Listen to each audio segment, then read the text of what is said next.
Conéctese, programa al servicio de la comunidad bolivarense y cartagenera. Bien, vamos a continuar con el tema Costa Caribe. Hablaba hace unos instantes el doctor Raúl Bustamante de la Vega sobre este problema del Sabio Caldas.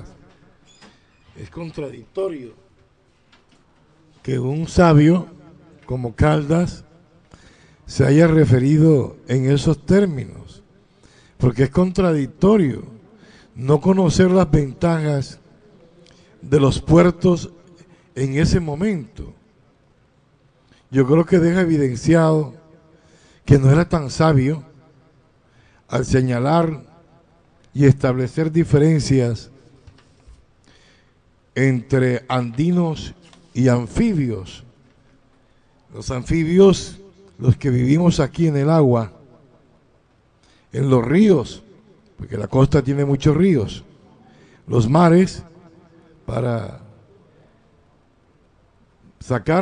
vivir del mar, y es una oportunidad tener los mares porque allí tenemos los puertos más importantes de Colombia. Entonces es contradictorio, doctor Bustamante, hablar del Sabio Caldas con esos ribetes, Sabio Caldas, cuando demostró, en este momento acaba usted de citar la historia y establecer esas diferencias profundas. Nos ponen nosotros a pensar de que desde tempranas épocas las diferencias entre regiones marcó el triste desarrollo que tenemos ahora, y queda pues en duda la sabiduría del Sabio Caldas. Doctor Bustamante, ¿cómo concibe usted este tipo de afirmaciones bajo el punto de vista personal? Bajo el punto de vista personal, ¿cómo concibe esta posición entre andinos y anfibios? Sí, quiero aclarar que la fuente de estudio de esta información fue recopilada en los anales de los archivos históricos de la Academia de Historia de Cartagena y de la ciudad de Bogotá. Adicionalmente existe unos estudios del Caribe realizados por el doctor Múnera, que tiene su libro El Sabio Caldas, que no es tan sabio. Es una idea que viene de la concepción filosófica imperialista que se estaba dando en esos momentos en la Europa de ese entonces, 1700, donde había otro supuesto sabio que era Bufón, que para excusar la forma como las ciudades del interior querían explotar a las ciudades costeras europeas, manifestó eso. Manifestó que los costeños eran perezosos, que no se podía producir en un clima tan fuerte y desolador como el nuestro, que el costeño, ya esto sí lo dice acá el Sabio Caldas, lo podían ver en la orilla del río bajo un palo de mango y alimentándose con platanitos. Bueno, fíjese, doctor Gustavo Dumet, la posición del Sabio Caldas, pero queda cuellón que él, conociendo la esclavitud, porque eso también se dio en Bogotá, se dio en toda la altiplanicie cundiboyacense, casi en todas las regiones de nuestro país, la esclavitud. ¿Cómo se hicieron o cómo se construyeron las murallas? ¿Cómo se construyó el Cerro San Felipe? Los fuertes de la ciudad. Yo no creo que eso lo hayan construido perezosos debajo de un árbol comiendo mango. O sea, eso es una estupidez grandísima, una estupidez que raya en esas diferencias profundas de las regiones. Su posición, doctor Dumetz. No, muy bien documentado mi amigo Raúl, y es que de fondo, les digo algo, que la famosa fecha de independencia, 20 de julio de 1810, fue la farsa histórica más grave e inconsecuente que se haya podido tratar de montar en la República de Colombia para beneficio de unos patricios interioranos de la misma corriente del Sabio Caldas. ¿Por qué razón? Mire, la famosa acta de independencia que se firmó el 20 de julio nunca fue ni un acta de independencia. Por eso hay testimonios que dicen que de acuerdo con los anteriores acontecimientos, de ninguna manera se puede argumentar que la independencia se dio el 20 de julio de 1810. ¿Cuál independencia es calificable a partir de un acta famélica que juraba obediencia al rey de España? Y allí estuvo el Sabio Caldas en la elaboración de esos documentos. Y del Sabio Caldas para abajo, ellos lo que tenían era una forma endémica del desarrollo, era una cuestión de clúster, pero clúster hacia el interior de la zona de la República, independientemente de la costa. ¿Qué clase de pensamiento que iba en contra del aspecto globalizante de los desarrollos, en donde la mirada hacia el mundo exterior eran los puertos marítimos? En Colombia se vio lo contrario, a raíz de los aportes de estos grandes patriotas que ensuciaron la historia del país. Sí, estoy de acuerdo con el amigo Gustavo, pues inclusive la real revolución, la real declaración de independencia, que no lo dicen los libros de historia, por lo menos hasta cuando yo estudié, hice mi bachillerato, no lo hicieron las élites. Ya cuando uno inicia los estudios más profundos, se da cuenta que la declaración de independencia la hace el pueblo que realmente sí creía y sí quería un estado de libertad, de igualdad y de fraternidad. Y es el caso de Pedro Romero. Es más, cuando la Junta Independentista de Cartagena se estaba reuniendo, había un sector que proclamaba por realizar la misma declaración de Bogotá, obediencia al rey, ¿ves? Pero llegó Pedro Romero con la gente del pueblo y modificaron ese concepto y proclamaron la independencia absoluta de del Reino de España.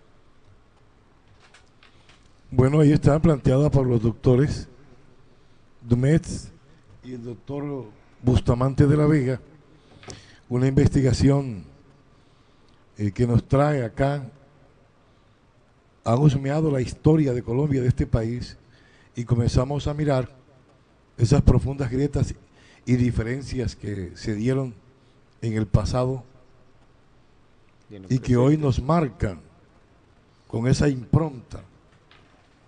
Nos marcan, creyéndose que ellos son los que manejan el poder. Lo que yo no concibo ya en esta época es que el 11 de noviembre de 1811, que es la época exacta de la independencia de este país, no sea reconocida a nivel de la geografía colombiana. Únicamente la han dejado y la han convertido en fiesta. Eso aunando los intereses de los señores andinos. A ver, doctor Dumetz. Sí, mi amigo Fabro, ya la fecha de 11 de noviembre de 1811 está reconocida como el primer grito de independencia de las regiones. Aquí está reconocido, pero eso sí, el gran licenciado Campo de la Universidad Tecnológica y Pedagógica de Tunja, gran aporte, tiene muchos textos sociales. En sus investigaciones ha asegurado que la sumatoria de la verdadera independencia a raíz de los hechos concretos contemporáneos de la América Latina sumado es el 7 de agosto de 1819, a raíz de finalizada la campaña libertadora con la batalla de Boyacá y el Pantano de Vargas. Bueno, yo pienso que eso es discutible. Eso es discutible Aquí también hay historia. Yo pienso que la historia nace en esta ciudad, primero que en todas las ciudades de Colombia. Aquí nace la historia en Cartagena. Nace por ser puerto, nace porque fue una entrada de esclavos, nace porque fue una entrada de delincuentes y antisociales que vinieron de Europa, aquí en esta ciudad. Yo creo que lo que pasó en el año 1815, 1816, en la segunda llegada de Pablo Morillo, cuando Cartagena quedó reducida de 12.000 a 600 personas, porque no quisieron admitir nuevamente el peso de la corona, prefirieron morir. De allí la cuarta estrofa del himno nacional que nosotros escuchamos en estos, cuando se van a representarnos los deportistas, simplemente es un fragmento de nuestro himno y los otros no los escucha nadie. O sea, el mundo está pensando que nuestro himno llega hasta ahí. Hay algo, mi amigo Fabro, perdóname, a propósito de lo que tú hablas. Mira esta nota que yo tomé y dice: esos mismos próceres firmantes del acta de independencia del 20 de julio de 1810 en Bogotá, muchos de ellos pagaron con sus vidas la obediencia a su amado rey Fernando VII cuando éste fue restituido en su trono en España en 1814. Una vez se aseguró en el poder, el rey ordenó la reconquista y pacificación con Pablo Morillo a la cabeza, quien llegó a la colonia en 1816. ¿Quiénes fueron víctimas de eso? Camilo Torres, Francisco José de Caldas, el famoso Sabio Caldas, Joaquín Camacho y muchos otros, que estuvieron participando en la famosa el 20 de julio de 1810. Sí. Bueno, ahí está. Perdona, Fabro, deseo aclarar algo conceptualmente. Una situación es el grito de independencia. El grito de independencia se dio en Cartagena, pero la consumación de la independencia, luego de la patria boba, se da cuando dice el profesor Gustavo, en 1819, en el mes de agosto, 7 de agosto. Entonces, es importante realizar esa claridad conceptual para demostrar que no hay diferencia entre lo planteado por el maestro Fabro y lo planteado por el maestro Gustavo. Bueno, yo de maestro sí que esa categoría me queda muy grande. Yo se la voy a ceder al doctor Gustavo Dumedia, al doctor Raúl Bustamante de la Vega. Yo soy un representante de los medios de comunicación. Esas altas calificaciones me quedan muy grandes y yo soy de corta estatura. Me vería aún más reducido. Pero lo cierto es que esas diferencias entre anfibios y andinos se ha mantenido. La pregunta que nos hacemos, se extrajo una información de un pensador europeo, la monta un andino y nos la deja en sello. Yo me pregunto, ¿qué hacen nuestros congresistas? ¿Qué hacen nuestros congresistas? Mermelada tras mermelada. Ellos son adyectos al poder. Ellos no les interesa si tenemos presidente o no. Vea por qué ha crecido Medellín. Porque la mayoría de los presidentes han pertenecido al eje cafetero. Y porque la gente que va al Congreso trabaja por su ciudad. A pesar de que hayan algunos aventajados, por no decir el vocablo clásico, pero le trabajan a la ciudad. Se benefician económicamente, pero le trabajan a la ciudad. Hoy me da lástima mirar una ciudad que nos ajustamos el vocablo no al desarrollo. No que esto, no que lo otro. Entonces, ¿qué quieren? El tiempo nos ayudó a deformarnos en una forma bárbara, doctores, ustedes que husmean la historia. Y creo que tenemos que rescatar a los pensantes. Si la parte que le ha dado gloria a este país, el premio Nobel de literatura, no es del sector andino, es de la costa norte colombiana. Nosotros tenemos ese sabor para escribir, tenemos el sabor del trópico. Lo que ellos han visto es que como estamos en el sol y nos pega la brisa caribe, la sal, el yodo, y somos alegres y tomamos agua fría, tomamos cerveza y tomamos agua de panela, entonces somos personas que no trabajamos. Qué cosa tan paupérrima reducir eso para calificar a una sociedad tan sufrida como fue la costa norte colombiana en los procesos históricos y especialmente la ciudad histórica. Sí, se dice que somos genéticamente sufridos porque aquí nosotros somos afrodescendientes y la esclavitud fue bárbara. Y para construir las murallas que dijo Fabro, existieron muchos muertos, muchos sacrificios, mucho trabajo, mucho latigazo. El fenotipo del andino no resistiría un solo día. Sí, déjeme decirle algo a usted que acaba de tocar un punto. Fíjese, el biotipo nuestro, el biotipo comparado con el biotipo andino, hay una diferencia.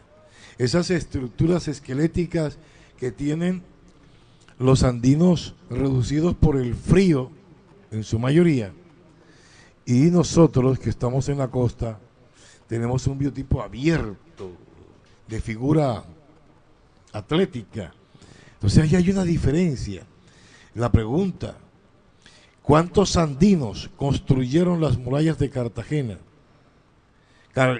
Fueron capaces de cargar siquiera una piedra de estas grandes que fueron extraídas del mar y llevadas puestas una sobre otra en una forma geométrica. ¿Cómo se construyó el Cerro San Felipe? Los fuertes. Eso no lo construyeron personas perezosas, lo construyeron personas con testículo, personas con dispuestos y sometidos también por la corona. Doctor. Es por ello que se dice que las murallas se construyeron con sangre. Sí, es correcto. Inclusive en los trabajos de minería, ahí tenían que utilizar los afrodescendientes, pues los indios, que es la contextura de la gente andina, los chichas, eran muy débiles para este tipo de labores. Pues entonces morían con gran facilidad. Era la situación. Hay otro aspecto que quiero rescatar o resaltar en esta charla, y es qué pasó con la región antioqueña.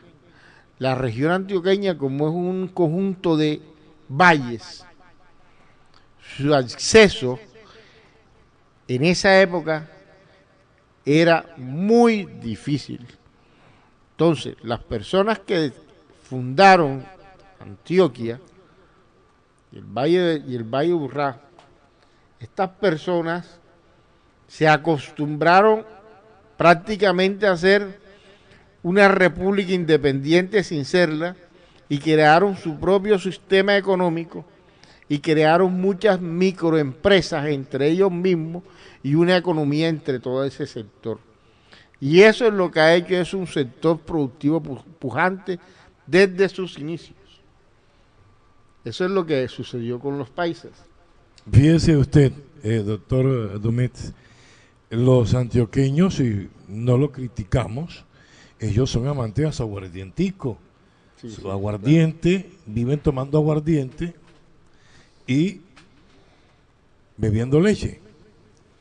Ellos comienzan su desarrollo en el 1930, el desarrollo industrial de Antioquia. Nosotros no estamos en contra de los andinos, estamos en contra de las diferencias que se han dado entre colombianos, porque es que parece ser de que nosotros pertenecemos a otro país. Y creo, doctor Gustavo Dumet, que eso tiene que acabarse, o por consiguiente establecer la diferencia entre costa y andinos. Pero lo más fregado de esto es que los señores de Bogotá tienen universidades que estudian el mar. Yo me pregunto, ¿dónde está el mar en Bogotá? Sí, Fabro, es que es cierto, nosotros hemos dado hoy en una parte neural y todavía eso ha alimentado mucho el centralismo. Un centralismo desbordado, un centralismo antropofágico, un centralismo en donde ya asfixia la zona Caribe. Y eso es lo que nos tiene afectado. Por eso estamos pidiendo desde estos micrófonos, desde esta ventana democrática, de que nuestra clase política, nuestro pueblo, empiece a despertar.